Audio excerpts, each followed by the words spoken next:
Sævar Halldórsson var þekktur einstaklingur í Keflavík fyrir nærri hálfri öld og hélt meðal annars úti tíma verslun og viðgerðarþjónustu á raftækjum við Hafnargötu 25 í Keflavík ásamt félaga sínum Ólafi Thorlacius Jónassyni. Sævar var viðloðandi íþróttir meðal annars handbolta en hann heillaðist af færeyskri snót sem plataði hann til Suðureyjar þar sem hann hefur alið manninn síðan. Sævar Halldórsson, gamalt Keflvíkingur mættur á ljósanótt. Hvernig tilfinningin? Hún góð. Já. Ég verið alltaf Keflvíkingur þó ég búinn að búa í Færeyjum 42 ár. Ég eins og Runni Júl, alltaf Keflvíkingur. Já, gott að heyra. En við erum hérna á svolítið skemmtilegum stað, Hafnargötunni í Keflavík og hér varstu með verslun þegar þú varst ungur maður. Já, ég og Óli, við byrjum hérna með Radion Öst. Við hefum lært hjá Einari Stefánsinni útvarpsvirkjun og við byrjum fyrst upp á Smáratúni, Smárakjör, þar sem Axel Jónsson byrjaði í gamla daga og svo fórum við hingað og vorum hér í 4-5 ár og seldum plötur og sjónvörp og útvarp og gerðum við líka. Já. Það er aldeilis breyting í þessum efnum. Ertu á Spotify? Nei, ekki. Það þekki ég ekki til. Það eru fáir að gera við sjónvarp í dag. Það er alveg dauð stétt eins og skómakarinn eða skósmiðurinn. Það er bara hent og fengið nýtt í dag. En hvernig stóð á því að þú fluttir til Færeyja fyrir 42 árum síðan? Hvað varstu gamall þá? Ég var 33 ára og ég hitti konuna mína. Hún kom til Íslands, hún var að spila handbolt og svona getur allt skeð í samband við íþróttirnar.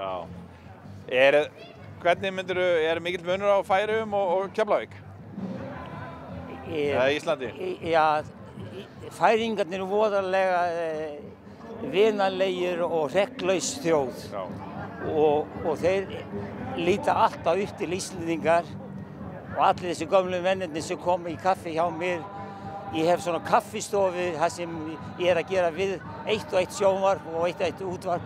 Það koma milli 15 og 20 kallar hvern einasta morgun í kaffi en nú er engin Sævar þar, svoleiðis að þeir verða bara að fara sjálfir. Og svo komaði með kökur og ég gera einhverja pönnukökur og vöfflur og þetta er orðið svona hefði í 15 ár. Já, og hvað er það spjallum að kaffihúsinu? Það er svo ýmislegt, það er daglega lífið og gamla sögur frá Grænlandi og sjómannasögur og sögur þegar þeir voru á Íslandi á vertíð. Það komu mjög margir frá Suðurey til Sandgerðis og á Suðurnesin og það er stór ætt. Mikið tenging þar á milli. Og eins og ég segi, í Sandgerði er kannski 150 fólk sem hefur rætur til Suðureyjar. Saknar einhvers frá Keflavík eða Íslandi? Ég hugsa oft til Keflavík. Ég sé fólkið það sem ég þekkti í gamla daga. Ég fer oft í kirkjugarðinn og þá sé ég að þessi er farið, en þá sér maður fólki fyrir sér. En þetta er ótrúlegt að sjá hvað breytingarna hafa verið og æskan er svo elskuleg. Ég mætti 4 strákum og þeir segja halló og góða daginn. Ég var svo ánægð að sjá að þau sögðu góða daginn. Þú hefur náttúrulega komið hérna nokkur sinnum eða alveg reglulega, en þetta er náttúrulega alveg ljóst að þetta er allt annað sveitafélag heldur en þegar þú varst hérna 30 og yngri. Þetta er mikið stærra.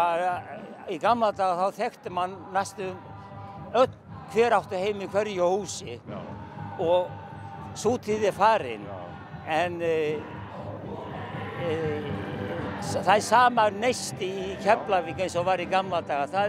Þetta er menntunarbær sem hefur og bæjarfélagi hefur skapað mikið fyrir ungdóminn hér, bara nóg að sjá sundlaugin og íþróttasvæði og allt sem hefur verið gert hérna síðustu 30 árið.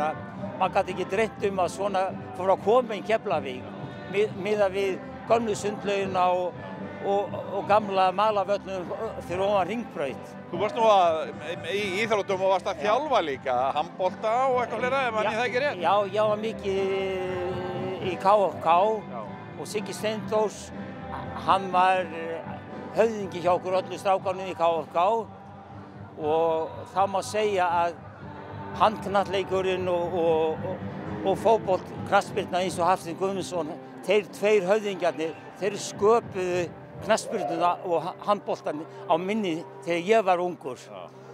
Og Siggi Steinþórs var ótrúlegur að fara í ferðalög til Vestmannaeyja og til Húsavíkur og Akureyrar og það var ótrúlegt. Við fórum með 3 rútur, fulla rútur á ungum fólki frá SBK. Magnað. Magnað. Og það verið skemmtilegt. Já, þetta bara gerir það að fólk urðu vinir fyrir lífið sem fór í þessar ferðirnar og þegar maður hitti fólki aftur og eftir kannski 30, 40 ár eða 50 ár. Það var ótrúlegt að það var allt öðruvísi, þá var ekki síminn og þá var ekki Facebook og nú ganga allir með síma og hafa illt í hálsinn og það er svo upptekinn af símann að það er öðruvísi. Þannig að þú ert að hitta marga núna á Ljósanótt í Reykjanesbæ? Jú, ég fer í 27-talið, það er beint hérna. Já, þú ætlar ekki árgangagönguna. Hérna, það stendur 27 á húsinu.